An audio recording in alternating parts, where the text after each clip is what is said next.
Atin pong aplikante, ang aplikante ng MASA, papasakaya siya lakay. Siya ay first nominee ng Aksyon Dapat Party List. Siya ay former Department of Agrarian Reform Secretary, former member ng GRP Panel for Peace Negotiation sa NDF, sa Office of the Presidential Advisor on Peace, Reconciliation and Unity. Dati din siyang mayor lakay ng Alaminos, Pangasinan, kung saan maraming bangus. Yung mga bangus kaya doon lakay ngayon, hindi na nahihimatay. Saan yun? Sa Dagupan. Ay, Dagupan ba yun? Belen Fernandez. Ay, doon ba nahihimatay mga bangus? At former League of Cities of the Philippines Secretary General Lakay, siya din ay Cabinet Officer for Regional Development at dating Presidential Advisor for Political Affairs. Napakahaba ng kanyang credential Lakay. Dati siyang kongresista Lakay sa Pangasinan at nag-aral ng Political Science at History dyan sa De La Salle University. Ang ating makakasama, former Congressman Hernani Braganza. Aba, lasalista pala ito. Good morning po, sir. Akala ko atinista ito, lasalista pala ito, ha? Yung misis ko. Ganun ba ang atinista? Ayan, nakasama ko na ito Sister L eh. Ayan. Yes, Lakay. Wait lang, Lakay. Ayan, bakit? Pakibaba nga itong Greg, natatakpan yung gandang lalaki ni George Clooney ng Pangasinan eh. Pilipinas Pilipinas. Ayan, nakasama ko to, hindi na nakasama ko rito Sister L eh. Yes, ayan, diyan sa Timog, ayan, hanggang the Netherlands, ayan. Okay. Saan sa Timog? Sa the Netherlands, sinabi ko Timog. Sabi mo sa Timog eh. Hindi, sabi ko The Hague, the Netherlands. Okay. Ayan. Good morning, boss. Ayan. Magandang umaga po. Magandang umaga po. Bossy. Pakala po. Lakay at saka kay Sister. Good morning. Bumati ka muna, Kong, sa ating mga viewers and listeners. Secretary Nani Braganza, ano bang convenient tawag natin sa kanya? Nani po. Kasi congressman siya, naging former secretary ng... Sanay ako secretary. Secretary na lang. Okay, secretary na lang. Actually, Lakay, gusto ko doon sana treasurer eh. Kaya lang secretary ako. Mas maganda yung treasurer. Oo, di ba? Kontrolado mo lahat. Well, naimbag nga aldaw tayo amin apo, dita Pangasinan, dita Ilocos, kanti intero ng Pilipinas. Masantos siya, kabuasan. At si kayo namin, Pilipinas. Lakay, Sister Stella L, magandang umaga po. Good morning sa ating lahat po. Ayan, talaga namang talagang sira sa niyang alisin mo nga yung ano mo yung sa palagi ko naiiwan manong senior citizen na ako eh. Yung naghahanap na salamin nasa ulo pala. Kung nga po na-open ko, nabali ho, hindi ko pa napapaayos. Pa-welding mo yan. mukhang kulang lang ho sa tornilyo. Anyway, Congressman Secretary Nani, ayan alam po nyo, ang daming problema yan ng ating gobyerno, lalo sa ating mga magsasaka. Ayan. Siyempre, ikaw katulad din namin mga probinsyano. Yes. Probinsyano itong si Sister L. Ayan, taga Bulubundukin dito ng Albay. Yes. Parating nalulugi na ating mga magsasaka tuwing anihan. Ayan, yung iba naman pagka maganda ang ani, mababa ang presyo, kaya yung produkto katulad ng kamatis itinatapon na lang. 3 piso, 1 kilo sa farm gate. Ayan, kayo ay nasa aksyon na dapat party list. Ayan, at ang sinusulo nyo ay agrikultura. Ano ang dapat gawin natin dyan, Secretary Nani Braganza, sir? Well, unang-una po, Lakay, Sister Stella, alam nyo sa Pilipinas napapamana ang kayamanan, napapamana rin ho ang kahirapan. Doon po sa binanggit nyo ho, yung mga sektor ng agrikultura, sila ho yung pinakamahirap sa ating bansa. Lalong-lalo yung mga ordinaryong magsasaka. Totoo po yan. Alam nyo ho, ang Pilipinas ay 120 million Filipinos. 26 million families. 5 milyong pamilya lang ho. Ang komportable ang buhay. May sapat na kita, 100,000 naman. Ito po ay numero ng gobyerno. Yung 21 million, kabilang na ho yung sektor na magsasaka. Kakagaling ko lang po sa Nueva Ecija at Nueva Vizcaya. At nag-harvest nga po sila ngayon ng sibuyas at saka kamatis. Ang farm gate price ho ngayon ng sibuyas ay more or less below 100 pesos. Okay. Pero dumating sa punto na sa Manila 800 pesos per kilo. Di ba? Yung kamatis ho ngayon, ang farm gate 3 piso. So, ipinamimigay lang ho, in fact tinatapon na lang. Oo, 3 piso eh. Ang sinasabi ho nila, kakulangan ng suporta ng gobyerno. Yun ang pangunahing problema ho nila. Masyadong mahal yung mga fertilizer. Wala, in fact, factory ng fertilizer sa Pilipinas. Problema ng patubig, kawalan ng bodega. At higit po sa lahat, kawalan ng kapital. So hindi pa ho nag-uumpisa yung pagsasaka, baon na ho sa utang eh. Kaya nga ang dulo ho nun, yung magsasaka, naging magsasako na lang. Magsasako. Di ba? Ito po yung isang nalaman ko ho ron, itong Department of Agriculture, namigay ng libreng tanim na sibuyas. Medyo patulis ho yung sibuyas eh. So ano ibig sabihin pagka matulis? Samantalang ang nakasanayan ng mga Pilipino, yung pabilog. Pabilog na sibuyas. Ang problema ho nila, tinanggap nila yung tinanim nila, nire-reject ho ng mga cold storages. So, sintonado yung programa ng DA at ng mga magsasaka sa baba. Lalong nagiging kawawa yung ating mga magsasaka. Mababa ho ang kanilang kita. Wow. Marami sa kanila hindi na po nakapagtapos ng kolehiyo. Ano ho? Hindi yung mga magsasaka hindi idol ng mga anak eh. Totoo po yan. Kasi wala nang gusto magsaka. Di ba?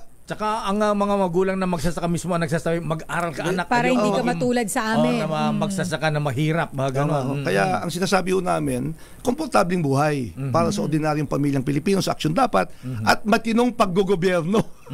Di ba?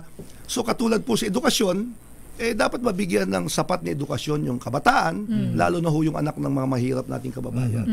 Ang problema sa Pilipinas, at any given time, 25 million po naka-enroll eh. Mula grade 1 hanggang college. 5 million na ho nagtatapos ng kolehiyo. 5 million. Wow. So kung ang diploma mo, ang basihan ng kita mo, kabuhayan mo, kinabukasan mo, semplang, tumba ka na. Di ba? So dito po sa Pilipinas, makikita ho natin, maraming OFWs.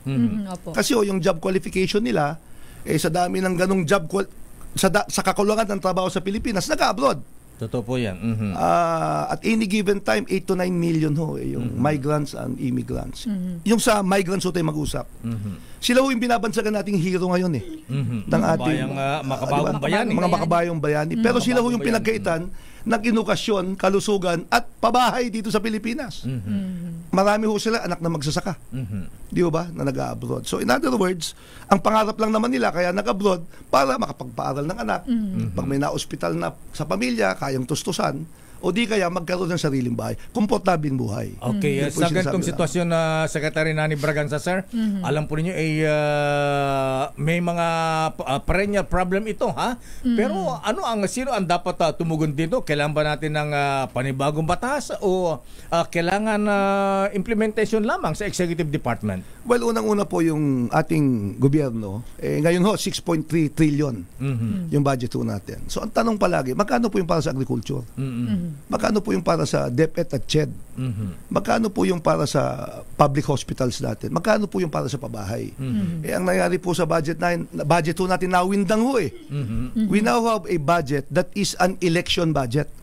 It is not a developmental budget. Election budget to eh. Di ba? So naniniwala ka election budget mga ayuda-ayuda na yan, ha? Well, ako po hindi po ako kontra sa ayuda eh. Kaya lang yung gusto po namin sana na tulong sa mga magsasaka, bigyan mo ng diskwento pag bumili ng abono o ng fertilizer. Di ba? Bigyan mo ng diskwento para bumili ho ng gasolina. Di ba? Kasi pag tinulungan mo yung magsasaka, posible ho na pag naibaba yung gastusin sa pagsasaka, bumaba ho yung presyo. Ganon din ho yung transport sector. Bigyan mo ng diskwento sa gasolina, posibleng bumaba yung pamasahe. Kaysa ho yung ayuda ng pangampanya, diretso nga sa tao, nakakatulong panandalian. Ang sinasabi ho namin, yung tulong sa mga sektor na nangangailangan doon na gumanda ang buhay, pangkalahatan yung epekto ho. Ayan na. Sec Nani, pagdating naman po agrikultura na pag-uusapan natin at ang mga magsasaka, kabilang din po sa problema natin yung mga hanggang ngayon sa mga smuggling, hoarding, at wala naman pong nakukulong, walang napaparusahan. Sa inyo po, sa Action Dapat Party List, ano po kaya ang magagawa natin tulong para yung mga ganito po ay masawata, matigil na dahil lang nagsasuffer po yung mga mamimili at yung atin pong magsasaka. At maparusahan yung mga mastermind yun po yung mga makakapalang muka. Matitigas ang panga. Well, unang-una ho, ang dapat mong protektahan sa agricultural sector, dalawa ho eh. Yung sektor ng magsasaka at yung namimili ng produkto ng magsasaka. Ang problema ho, dito 100 ang farm gate price. Sa kanan mo, 800. kanino napunta yung 700? Di ba? Yung unang tanong, kawalan ng proteksyon sa magsasaka ho yun eh. Yung pangalawa, ang Pilipinas ho kasi, net importer ng mga agricultural products. Yung mga produkto, yung mga hayop na pwedeng itanim dito, palakihin dito, binibili na ho natin sa labas eh. Manok, baka, baboy. Sabihin mo na. So, may mga legitimate importers. Ano ho? Yung pangatlo, yung smuggler. Yan dalawang yan ang pumapatay ng presyo. Totoo po yan. Ng mga lokal na produkto. Ngayon, ang problema ng gobyerno kasi natin, hindi katulad ng ibang bansa, nagpatanim ng sibuyas, kapag ubos na yung sibuyas, at saka lang papapasukin yung imported. Tama. Di ba? Yes, opo. Yung smuggler, smuggler eh. Kahit anong oras, dahil may kakuntsaba sa gobyerno, nilalabas ho yung produkto, patay yung presyo ho ng ating mga produkto ng pang-agrikultura dito. So, in other words, yung binabanggit ho natin na problema ng gobyerno yun eh. Ngayon, pag hindi mo sinawata, ang kawawa, yung magsasaka. Kaya nga lubog ho sa utang eh. Opo. Di ba? So, it's a matter of government. Sabi ko namin sa action dapat, political will. Yan. Political At we have to reinvent governance in the Philippines. Kailangan imbentohin eh. Hindi lang doon sa pang 5 milyon, pang 21 milyon o para sa lahat. Lalong-lalo na ho yung mga nangangailangan ng tulong na 21 milyon na pamilya. So, anong solusyon dyan? Magpakulong ng mga opisyal ng gobyernong... Well, alam nyo, meron naman tayong ombudsman, meron tayong Sandigan Bayan. Ano ho? Dapat yung gobyerno, ikaw nag-appoint ng tao. So you're partly responsible. Command responsibility ang tawag mo ron eh. Kung in-appoint mong tao, nagkataon na hindi maganda yung trabaho, magdanakaw, di tanggalin mo. Huwag mo lang tanggalin, kasuhan mo para makita ng taong bayan na seryoso ka sa paninilbihan. At ikulong. Opo, kapag ka napatunayang guilty. Pag ikaw ay napatunayang guilty. Kasi we also have to abide by the legal processes. Di ba? Para mo nang sinasabi Secretary Nani Braganza na si Paolo Marcos magtanggal na opisyal ng gobyerno dahil di ginagawa ang kanilang trabaho. Well, unang-una po si Nani Perez may bigote, si Nani Braganza po wala. At saka mas gwapo po ako nun. Ako po yung taga-Pangasinan, siya taga-Batangas. Ano? Ay, Congressman Nani Perez, good morning. Good morning, Manong. Nakikinig sa atin yun. Nag-orchid, saka nagtuturo yun sa eskwelahan. Professor. Well, unang-una po, kung kailangan tanggalin. At yun naman hong naninilbihan, lalo ho sa bürokrasya ho natin. Maraming matitunong tao dyan eh. Ang problema lang, dahil walang connection sa mga nakaupo, hindi na po-promote. Yun lang naman So, we have to strengthen our civil service.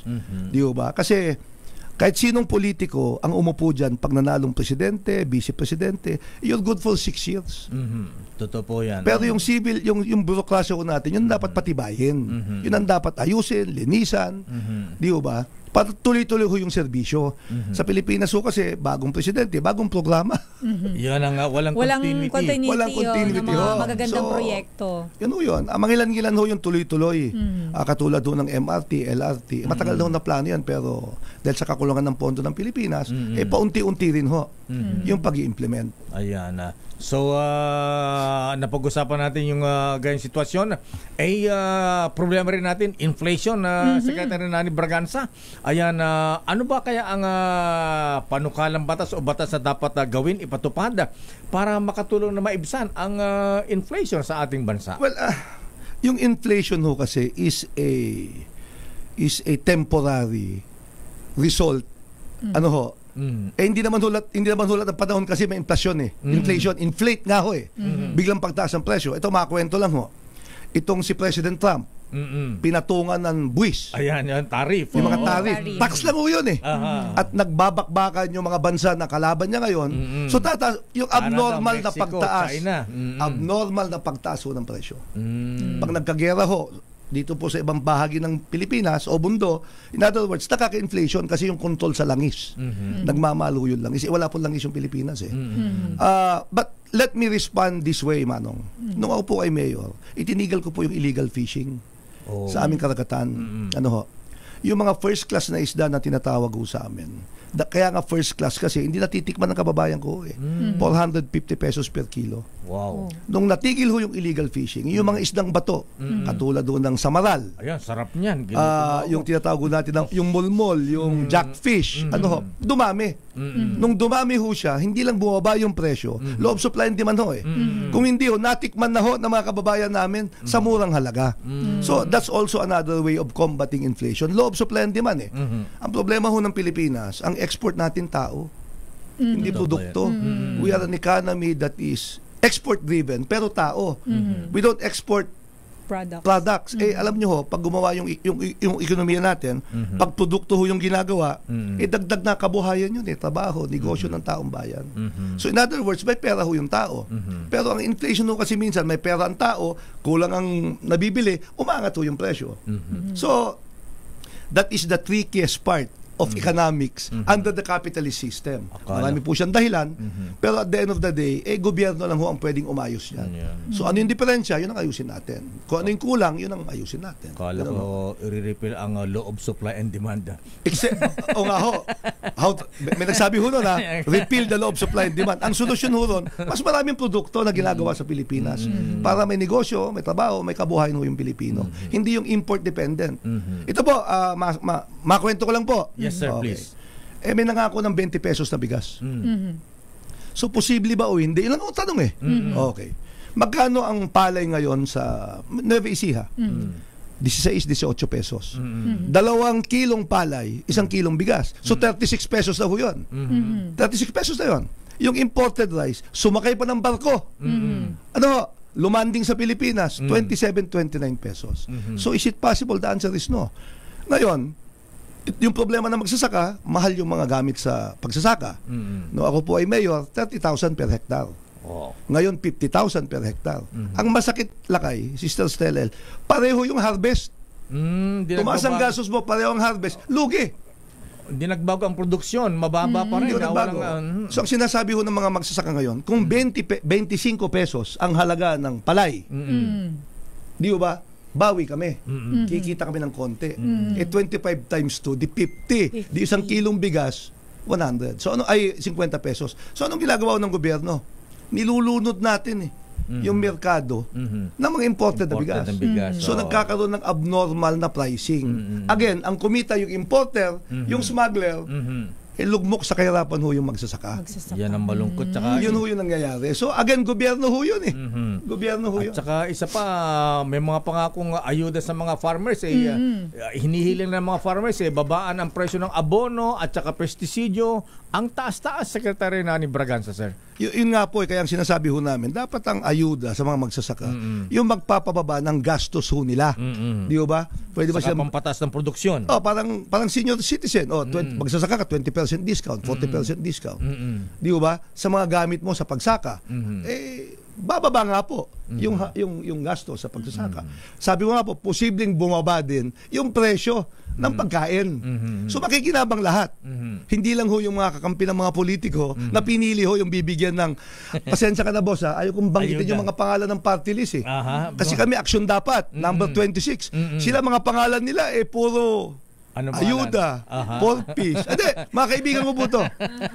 Mga galing ho sila. Kaya mas naalala ho ng tao. Ayan, Kaya ako nakiusap sa'yo, boss. Salamat sa interview to para baka sakali marinig naman yung plataforma ng action dapat. Kaya nga namin na kayo inimbitahan din para marinig din ang hinaing ng mga taga-probinsya. Ayan, yung may kailangan aksyon. So ang kailangan natin, Secretary ni Braganza, isa pa. Kayo po ay naging, ito naman, kayo ay naging Agrarian Reform Secretary. Kumusta po ang mga lupang ipinamahagi sa ating mga magsasaka? Yan ba ay nanatili pa sa ating mga farmers o yan ba ay naibenta na, naisanla na o napabayaan na? Kasi kulang nga ang ayuda sa ating mga farmers. Totoo po yun. Unang-una po, nung ako ay Secretary, 2 taon po binigyan po ako ng target ni Pangulong Arroyo ng 100,000 hectares a year. Nagawa po natin yun. So we were able to distribute. In fact, na 200,000 but 230,000 hectares. So nagawa ko natin yun. Kaya lang ang dulo ho ng agrarian reform kasi is productivity. Kaya lang sa amin, ang sukatan ng isang matagumpay na programa, ang Ang tanong, tumaas ba yung kita ng magsasaka? Hindi ho yung malaki ba yung kanyang ani? Kasi posibleng malaki yung ani, di ho ba? Maliit naman ho yung kita. Yun lang. So, yun ho yung dapat yung basihan ho nun. So, in other words, at ang agrarian reform po, constitutionally mandated to address the problems of inequity. Yung hindi pagkapantay-pantay. Dito po sa Pilipinas, may mga tao, hindi ko naman po minamasama, na kayang bumili ng halagang halagang 5 milyon, 10 milyon, 15 milyones, naka-Lamborghini, naka-Porsche. Pero may mga kababayan ho tayo na hindi kumakain 3 beses ang araw. Totoo So, yan. malaki ho yung agwat ng mayaman at mahirap sa Pilipinas. Sa action dapat, gusto ko namin palitin yon. So, ang sinasabi po namin, equal opportunity Okay. sa pagninegosyo. Huwag natin piliin kung lalaki, babae, matanda, bata, may kapansanan o walang kapansanan. Pagandahin ho natin yung mga pulisiya para dumami ho ang negosyo. Pag dumami ho ang negosyo, lalaki rin ang pondo ng mga munisipyo kasi hindi rin balanse ho kasi. So yung unang inequity, yung pondo ng syudad at saka pondo ng munisipyo. Yung pangalawa ho is equal access to services. Okay. Ibig sabihin, kalusugan, edukasyon, pabahay. Yung primary tatlo Di ba? Tapos, walang diskriminasyon. Ano ho? Nakakalungkot minsan na mas matalino yung babae, mas mataas ang pinag-aralan, pero patriarchal tayo, lalaki yung binibigyan natin ng magandang pwesto. Yung mga ganun ho, walang diskriminasyon. It doesn't matter kung gender, sex, basta ang mahalaga, yung kwalifikasyon. Di ba? Kaya in that sense, mahalaga ho yung edukasyon sa Pilipinas. So ito yung mga bagay na ina-address. So kaya ang sinasabi ho namin, ang dulo ho nito, komportableng buhay at matinong paggogobyerno. Ipatupad lang ho natin yung saligang batas. Hindi dapat magkakaproblema sa Pilipinas Ipatupad lang ang batas, so hindi na kailangan ng mga bagong batas. May patupad lang. Unang-una marami ho. Pangalawa, kailangan amyendahan ang mga maraming batas. ipatupad yung maraming batas, amyendahan yung ibang batas kasi yung luma na ho kasi hindi pa tayo pinapanganak, nandyan na ho yung batas na yan, di ba? Yung pangatlo ho, dapat maka-adjust yung ating gobyerno sa teknolohiya. Tingnan nyo nung pandemya, o di ho ba? Akala ko makakatipid ho ako lalong nagastusan ako yung mga bata nasa bahay panay tawag ho sa internet, sa internet, delivery, di ho ba? Pangalawa, i-modernize natin yung ating bürokrasya. Ito po mga kwento lang. Yung Alaminos, ako yung nag-mayor, inayos ko yung bürokrasya Okay. Ibig sabihin, kung ikaw ay kumukuha ng bagong permit, kung dati 1 linggo, ngayon, 1 araw, 1 oras na lang. Ba, dapat. Yung kumukuha ng bagong business permit, renewal ho yun Imbis na 2 linggo o 1 linggo, 2 araw na lang o 2 oras na lang. Kasi ang prinsipyo namin, ba't mo papahirapan yung taong nagpapasweldo sa'yo? Di ba taxpayers money? Di ba sila nagpapasweldo tapos papipilahin mo, paghihintayin mo? Di ba? Mali naman ho yun. Totoo po yan. Mag-imbita tayo ng mga investors tapos pahirapan mo. Magtatayo lang Tapos hihingan mo pa ng malaking magtatayo lang ng bako, di kailan pa ng barangay permit. Tapos yung iba nangihingi pa ng lagay. Oo. Totoo po Yung yun. iba dyan, gusto makisosyo, laway lang ang puhunan. Kaya nga po ang bawi po nila sa amin nung ako'y nag-mayor ng 3 terms sa Alaminos. Nagtayo po ako ng State University. Binili namin yung lupa, tinayo namin yung building, ipinasa po namin sa Pangasinan State University. So marami na akong college graduate ngayon. Hindi lamang po sa Alaminos, kundi buong Western Pangasinan. Anong eskwelahan ninyo? Pangasinan State University State ho. University. Akala ko Braganza State University. Hindi po, meron ho kami dati. Hindi ko po ginagawa yun. Yung mukha ko, nandun sa sasakyan o yung pangalan ko. Masyado Hindi po style bang- yun. Hindi ko style yun. So siguro, Secretary, kailangan natin na parang sa Florida, itong si DeSantis sa USA, meron silang Department of Government Efficiency. Siguro meron din tayo ng ganyan, tinitingnan kung efficient ba itong departamentong ito, at saka sabi natin para mga estudyante na grinegredan natin mga cabinet secretaries, mga opisyal, kung sila ba ay NPA na, non-performing asset na, Ayan. O nupanangan alisto. Ano, no? Nupanangan alisto. Dinaintindi na ni Sister Hindi El. nga Ibig sabihin pagka daw kainan, mabilis. Teka muna. Meron. Ano ba yan? Pag-iiwanan ako rito. Baka sa susunod, Bicolano ang isasala ko. Magbibigol kami. Kaya sabi ko, kung sinong presidente, dapat mag-aral ka kung ano lengguwahe niya, anong dialect niya. Sabi, wood.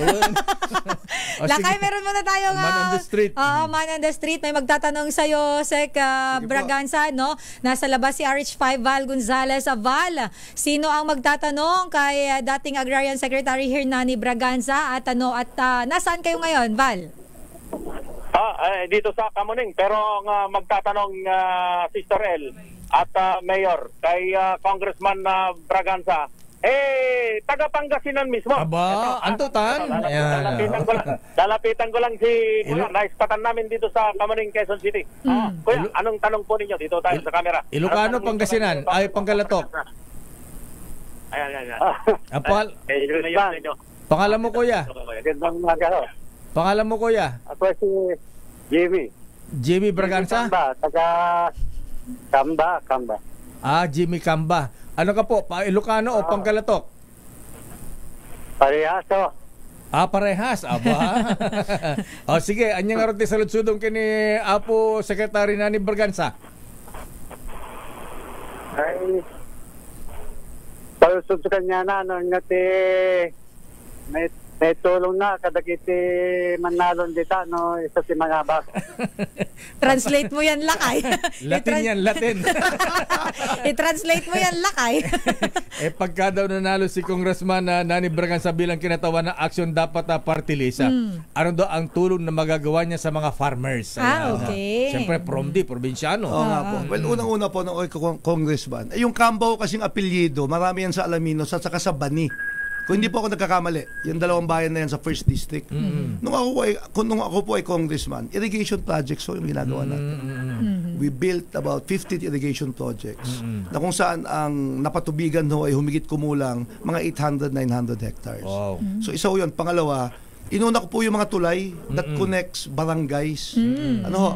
Kasi kahit magandang kalsada, kung walang tulay, so accessibility, hindi lang ho farm to market road, kundi rin ho yung mga tulay. Pangatlo na ako yung mayor, dinevelop ho namin yung seed growing sa Alaminos. Seed growing. Kasi binibili namin sa labas, kami ho nag-produce. May mga magsasaka ho kami na yumaman daw dahil ho dito. Pangatlo, sinubsidize ho namin yung mga seeds, padanim. Sinubsidize ho namin yung mga pataba at pumasok ko kami sa organic farming, balance fertilization. Lahat po ito para ibabalang ho yung gastusin na magsasaka. Ang isang problema ho kasi sa Pilipinas, dahil devolve ho yung Department of Agriculture, alam na natin na kulang ang bigas sa Pilipinas. Wala naman hong mandato yung mga local government kung ilan ang quota mo na i-produce para ma-meet yung target. So medyo may quota. Kotahan mo kami. Alaminos, 1,000 kaban ka. Ihahabulin ho namin 1,000. Hindi ho kung kulang, mag-import tayo. Boss, 9 na taon akong mayor, 2 terms na congressman. Yun ho walang quota. Kasi kung local production walang kita pagka importasyon may komisyon. At saka hindi ka mabibilad sa araw, hindi mapuputikan yung paa mo. Di ho ba?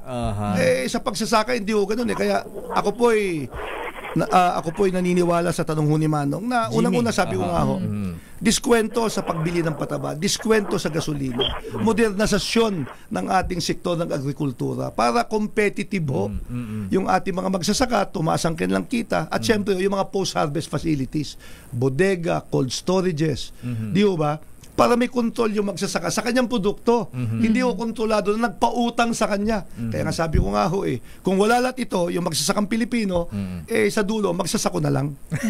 Ayan na, Manong Jimmy, nasumbatan ni Apo Nani Braganza, sa lutsod mo nga rod. Maraming salamat sa iyo, Mayor.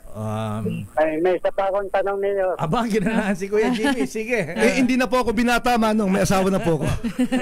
Dati, Mayor. Darsong nga rod.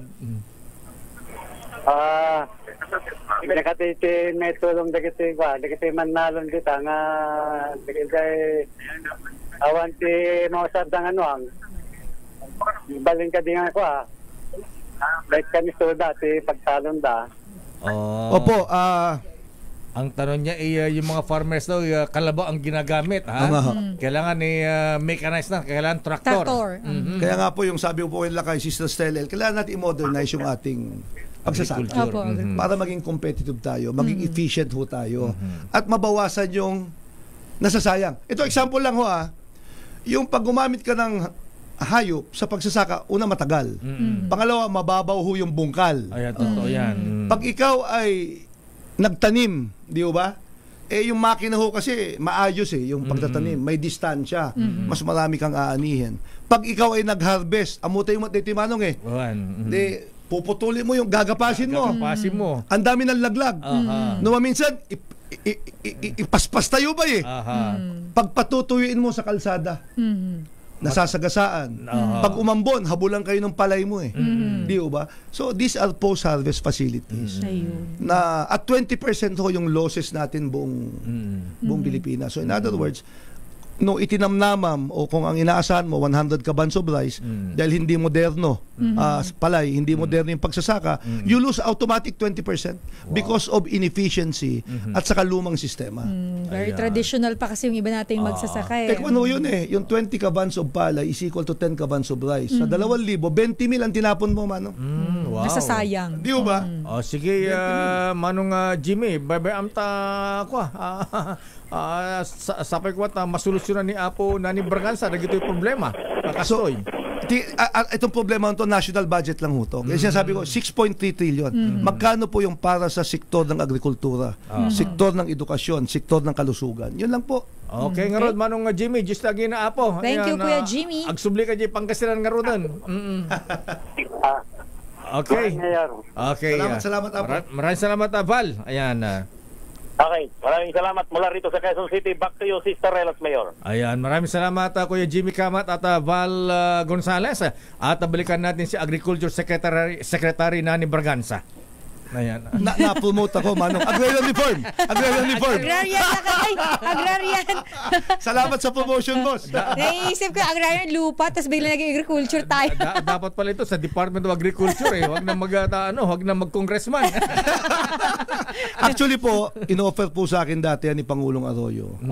Hindi ko po tinanggap dahil yung papaltang ko po si Secretary Leonie Montemayor. Pamangkin ko ho yun Pamangkin ba si Secretary Montemayor? Mas matanda lang ho siya sa edad. Mas matanda yung dugo ko at saka mas gwapo lang po ako sa kanya.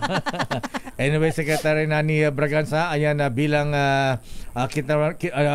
first nominee na Action Dapat na Party List.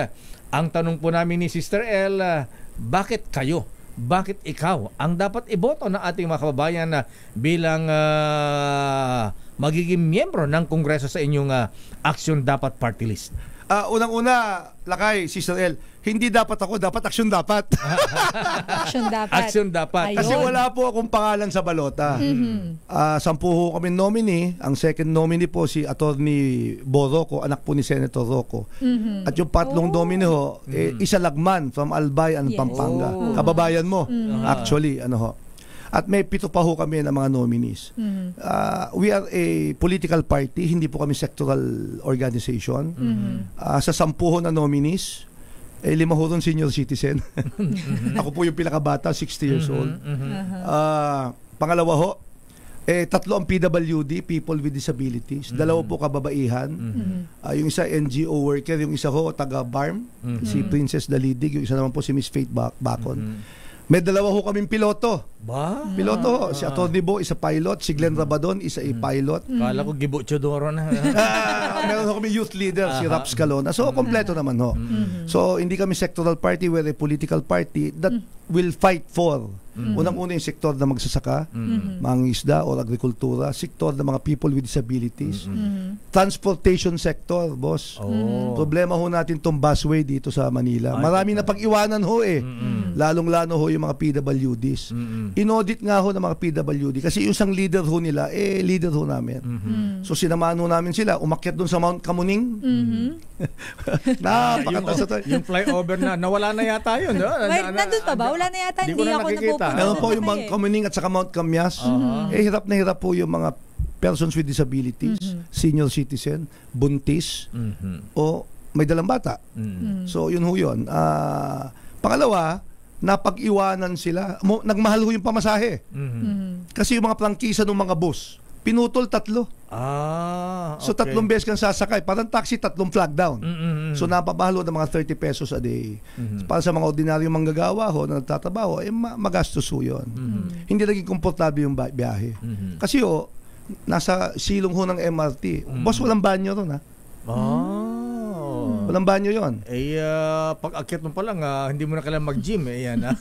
Pawis na pawis ka na. Papawisan ka. Boss, kung na-emergency ka, Aha. 1 or 2, Aha. delikado. Nako. Dati ko kasi curbside yun sa curbside may sidewalk.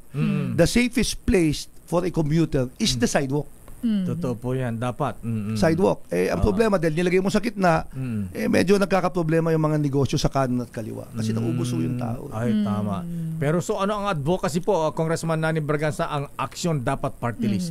So again, ang battle cry ho namin, komportabling buhay para sa mga pamilya, ordinaryong pamilyang Pilipino sa pamamagitan ho ng matinong paggogobyerno. Kami po ay lalaban, kami po ang magiging CCTV nyo sa Kongreso. Bubusisiin ho namin yung budget. Ipaglalaban ho namin yung mga pulisiya na tutulong dun sa 21 million. Paano suportahan yung 5 million na pamilya na may sapat na kita. Pero ang inaasahan po natin sa kanila, magtayo pa ng maraming negosyo para mas maraming trabaho. Di ba?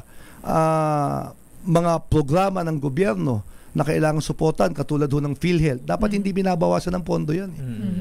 Kasi dapat universal healthcare. Di ba? Ayan. Programa ho ng pabahay, kalikasan at siyempre kapayapaan. Oo nga pala, ito yung peace negotiator ito. Nakasama Yes. ko sa DRP panel nung peace negotiator sa CPP, NPNDF sa The Hague na biglang kinansela ng dating Pangulong Duterte. Sayang ho. Actually, Manong, napapirma natin si Joe Masiso na umuwi. Ano ba? At natapos po natin yung Comprehensive Agreement for Social Economic Reforms. Sayang lang ho talaga. Ayan. Anyway, sa ibang pagkakataon, pag-usapan natin yan na Secretary Congressman Nani Braganza, sir. Maraming salamat po sa inyo at Numero nilalakay sa balota. anong numero nyo, Secretary? 26 po. Number Ayan. 26. 26 action dapat po. Ayan, number 26, action dapat party list, number 1 nominee, dating secretary, dating congressman, dating mayor, Hernani Braganza. Thank you and good morning. Naimbaga bigat just agina apo. Kasama't Apo Kinyayo. Thank you. Kilalanin ang mga nagnanais maging lingkod bayan sa Bakit Ikaw? The DZRH Job Interview for 2025 Midterm Elections.